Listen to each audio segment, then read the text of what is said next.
Hello friends, आता आपण बघूया शिवा या मालिकेचा 25 फेब्रुवारीचा एपिसोड रिव्ह्यू. इकडे दवाखान्यात पाना गँग, सीताई, वंदना सगळे येतात. तेव्हा वंदना बोलते, सीताई कशा आहेत ग? तेव्हा आशू बोलतो, ट्रीटमेंट चालू आहे आता आत. तेव्हा बाई विचारते, पण नक्की झालंय काय? तेव्हा आशू झालेला प्रकार बाई सांगत असतो. तेव्हा बाई बोलते, लेकरा घाबरू नकोस, बरं वाटेल त्यासनी. तेव्हा शिवा सगळ्या वस्तीला बोलते की अरे तुम्ही एवढं धावपळ करत का आलात?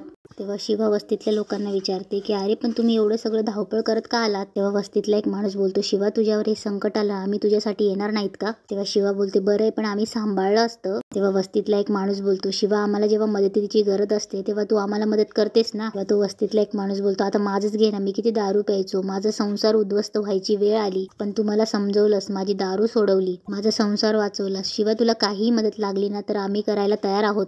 तेव्हा शिवा बोलते, तुम्ही आलात हेच खूप आहे आमच्यासाठी. तेव्हा शिवा पाना गँगला बोलते, आणि काय रे तुम्ही पोरांनो, एवढं बवाल करायची गरज आहे? तेव्हा वस्तीतला एक माणूस बोलतो, अगं त्यात बवाल काय, आपण वेगवेगळ्या घरात जरी राहत असलो तरी संघर्ष नगर म्हणून आपण एक आहोत, आणि हे जावाई फक्त बाई आजीचे नाहीत, आमचे पण आहेत. तेव्हा डिप्पर बोलतो, शिवा आम्ही त्यांना समजावून सांगितलं पण ऐकणार आहेत का ते? आणि शिवा तुला गरज होती म्हणून बंड्या काकांनी आणि चाळीतल्या काही माणसांनी पैसे जमवले तुमच्यासाठी, आणि ते शिवाकडे देतात आणि बोलतात, हे घे पैसे. तेव्हा शिवा बोलते, अगं आई हे काय आहे? तेव्हा वंदना बोलते, हे बघ मी खूप समजवलं पण. शिवा बोलते, तुम्ही मनापासून सगळं करताय हे मला कळतंय, पण सॉरी आम्ही हे पैसे नाही घेऊ शकत. तेव्हा बंड्या काका बोलतात, शिवा असं काय करते? बाई आजी सांगा ना, ही मुलगी आम्हाला परक करते. तेव्हा आजी बोलते, शिवा बाळा घे की, जसं जमेल ना तसं समद्यांनी पैसे गोळा केलेत ग. तेव्हा आशू बोलतो, आजी आम्ही आहोत ना, आम्ही करतो मॅनेज. तेव्हा बंड्या काका बोलतात, जावाई बापू आमचं काही चुकलं असेल तर आम्हाला माफ करा. तेव्हा वंदना बोलते, मला शिवानीच्या स्वाभिमानाला धक्का लावायचा नाहीये, पण आता याची खूप गरज आहे हो. तेव्हा आशू बोलतो, काकू कशाला नको? तेव्हा शिवा बोलते, आशू, आणि शिवा त्याला पैसे घेण्यासाठी होकार द्यायला लावते. तेव्हा शिवा आशूला बाजूला घेऊन जाते. तेव्हा आशू बोलतो, शिवा ऐक ना, मला माहिती त्यांचे पैसे देण्याचा दृष्टिकोन खूप चांगला आहे, पण मी कसे घेऊ ग त्यांच्याकडनं पैसे? शिवा बोलते, आशू मला सगळं कळतंय, पण तू जो बोनस भेटला होता तो सगळा भरलायस, आणि उद्या उठून सगळ्या टेस्ट करायच्या आहे, काय काय लागेल आपल्याला काहीच माहिती नाहीये. शिवा बोलते, मला वाटतं आपण हे पैसे घ्यायला पाहिजेत. तेव्हा शिवा बोलते, आपण हे पैसे परत करूयात, आणि आपण कितीही नाकारलं ना तरी हे लोक ऐकणार नाहीत. शिवा बोलते, आता आपण हे पैसे ना उधार म्हणून घेऊयात, मदत म्हणून नाही.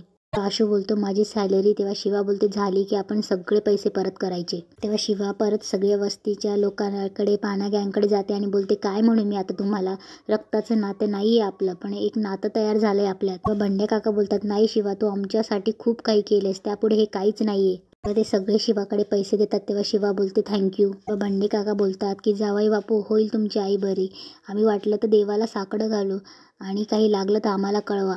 तेव्हा वंदना बोलते, जावाई बापू काय म्हणतायत डॉक्टर? तेव्हा शिवा बोलते, अगं अजून तर काही नाही झालंय काही, पण उद्याच्या उद्या सगळे रिपोर्ट करताय म्हणताय डॉक्टर. बाई बोलते, लेकरा काळजी नको करू, सीताईसनी बरं वाटेल, अरे देव आहे की. तेव्हा वंदना बोलते, खरं तर तुम्ही दोघे एकमेकांना आधार द्यायला हवा आता, कारण की इथे मोठं कोणीच नाहीये, भाऊ नाही, लक्ष्मण काका नाही, त्यामुळे तुम्हीच दोघं एकमेकांना आधार द्यायला हवा. तेव्हा आशू बोलतो, मी जरा आलोच, आईपाशी बसतो थोडा वेळ, आणि आशू चालला जातो.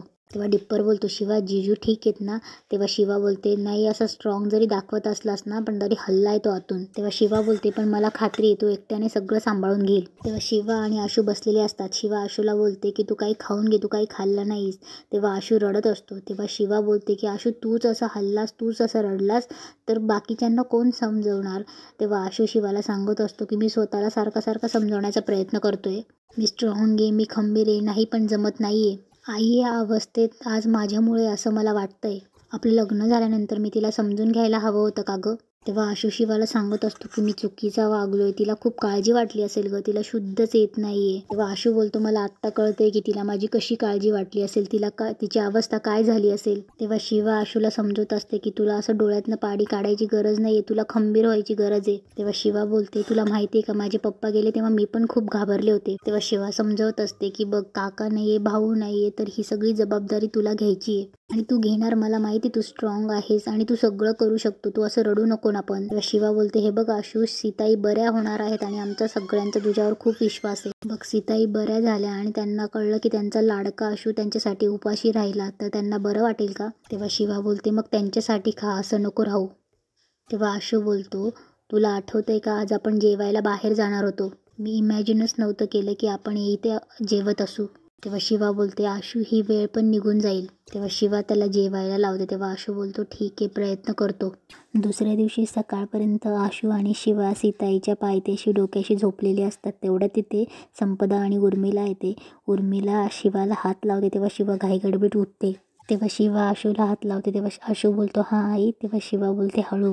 तेव्हा आशू विचारतो आईला शुद्ध नाही आली अजून. तेव्हा संपदा बोलते मेडिसिनचा इफेक्ट व्हायला वेळच लागेल ना. उर्मिला बोलते आता आम्ही दोघं इथे आलो आहोत ना, तर तुम्ही दोघं जा आणि फ्रेश होऊन या. तेव्हा आशू बोलतो नाही मी ते इन्शुरन्सचं काम करायला जातो. तेव्हा संपदा बोलते मला वाटलंच होतं डंबो आणि शिवा, मी हे कपडे आणि फूड आणले, तुम्ही खाऊन घ्या आणि फ्रेश व्हा. व उर्मिला बोलते आशूला इन्शुरन्सचं काम आहे शिवा, तर तू घरी जाते का. तेव्हा शिवा बोलते नाही काकू, आता मला इथून कुठेही जायची इच्छा नाही आहे. तेव्हा आशू बोलतो बाबा आणि काकाशी काही कॉन्टॅक्ट झाला का. तेव्हा उर्मिला बोलते नाही, भाऊंचाही फोन लागत नाही आणि यांचाही नाही. तेव्हा संपदा पण बोलते हो मी पण खूप ट्राय केलं. आशू बोलतो ते इन्शुरन्सचं काम करून येतो. तेव्हा आशू बोलतो आलोच. तेव्हा उर्मिला बोलते शिवा कसा आहे ग आशू. तेव्हा शिवा बोलते हळूहळू सावरतोय. तेव्हा उर्मिला बोलते बघ ना काय परिस्थिती आली, हेही नाही आहेत आणि भाऊही नाही आहेत. तेव्हा उर्मिला बोलते सगळं एकट्यावर आले, पण एक नक्की आहे, ताईला काहीच होणार नाही, ती लवकर बरी होईल. तेव्हा आशू डॉक्टरांना विचारतो डॉक्टर तयारी सुरू केली का. डॉक्टर बोलले की टेस्ट आपण आता सुरूच करणार आहोत, पण इन्शुरन्सवाल्यांकडनं काहीच नाही आले. तेव्हा आशू बोलतो डोंट वरी, मी आता त्यांच्याकडे चाललो आहे, आज क्लेम करून प्रोसेस सुरू होईलच म्हणजे. तेव्हा डॉक्टर बोलतात आपल्याला लवकरात लवकर या टेस्ट कराव्या लागतील, पण कन्फर्मेशन मिळाल्याशिवाय मी सुद्धा काहीच करू शकत नाही. तेव्हा आशू बोलतो तुम्ही काळजी नको करू, मी इन्शुरन्सचं बघतो. तेव्हा डॉक्टर बोलतो आशुतोष आम्हाला पेशंटसाठी जे जे करावं लागतं ते करतोच आम्ही, पण काही प्रोटोकॉल असतात ते आम्हाला पाळावे लागतात. शिवा सीताजवळ बसलेली असते आणि शिवाला सगळं आठवत असतं की सीताई तिला बोलत असते माझ्या मुलाला माझ्यापासून तोडलंस, घर तोडलंस, हे सगळं शिवाला आठवत असतं. ते उर्मिला येते आणि विचारते शिवा काय झालं बाळा. तेव्हा शिवा सांगत असते की काकू मी आशूला समजवलं की गंभीर राहायला पाहिजे, पण यात त्याची काहीच चूक नाहीये. तेव्हा उर्मिला बोलते की तुम्ही दोघं पोरं आता याच विचारात राहण्याने हा सगळा दोष स्वतःवर ओढून घ्याल. तेव्हा आशू इकडे इन्शुरन्सच्या ऑफिसमध्ये येतो. तेव्हा आशू विचारतो की मॅडमला की मॅडम इन्शुरन्स केला होता काल. तर ती मॅडम बोलते की हो पण एवढा व्हायला हवा होता काल केला होता तर. पण आशू बोलतो की हो पण नाही झाला. तेव्हा त्या मॅडम त्याला नंबर देतात क्लेमचा आणि बोलतात की 9 नंबरला जा. तेव्हा आशू तिथे जाऊन सांगतो आणि हा नंबर देतो. तेव्हा तो तिथला माणूस बोलतो की नाही हो ते मी नाही बघत, ते तिकडे सावंत साहेब बसले ते बघतात. तेव्हा आशू सावंत साहेबांकडे जातो आणि सांगतो की इन्शुरन्स क्लेम केला होता, हा पॉलिसी नंबर. तेव्हा सावंत सर बोलतात की बसा. तेव्हा आशू बोलतो की नाही असू दे, की इन्शुरन्स आजच्या आज झाला तर बरं होईल, माझी आई ॲडमिट आहे.